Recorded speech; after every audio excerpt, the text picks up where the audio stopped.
Halo, assalamualaikum warahmatullahi wabarakatuh. Kembali lagi dengan channel PKM Petani Kampung Modern.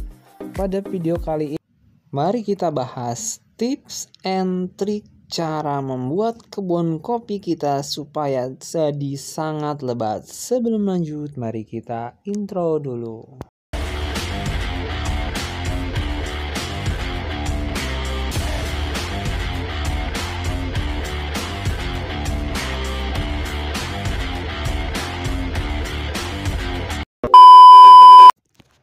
Lalu bagaimanakah cara membuat perkebunan kopi di kebun kita sendiri itu menjadi lebat dan menjadi bagus kembali?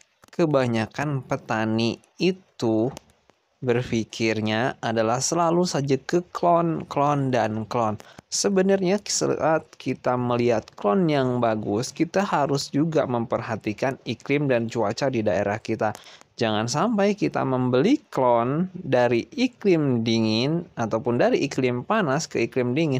Biasanya itu banyak yang kurang cocok. Berbeda atau kebalikan, misalnya untuk iklim dingin dipindah ke iklim panas itu sangat cocok. Tetapi ada juga beberapa klon yang justru walaupun satu daerah, misal dipindahkan dari daerah sini ke daerah satu sama lain, itu ada yang tidak cocok. Nah, maka dari itu bagaimana cara memperbaiki kebun kopi yang rusak dan bagaimana cara membuat kebun kopi yang lebat? Simak video ini.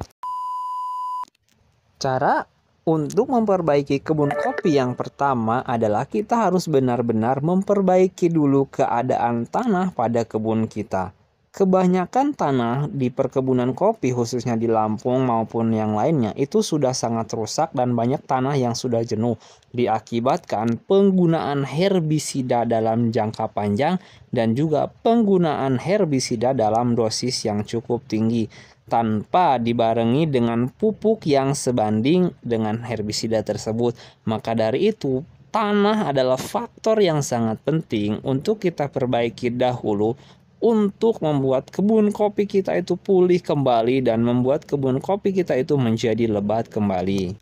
Cara untuk memperbaiki tanah sebenarnya sih sangat gampang sekali, yakni kita bisa menggunakan yang namanya kapur ataupun kaptan. Nah, untuk kaptan pertanian ini ada banyak variannya. Pertama adalah dolamit, kedua adalah petrokas, ketiga adalah kebomas. Dan ini semua sebenarnya berbeda-beda, tetapi untuk yang cukup bagus biasanya digunakan adalah CaCO3 ataupun kebomas maupun petrokas. Nah, ini sebenarnya dapat memperbaiki kondisi pH tanah yang ada pada kebun kita dengan masa yang cukup lama. Dan juga untuk memperbaiki perkebunan kopi dan juga tanah, kita harus juga mengimbangi.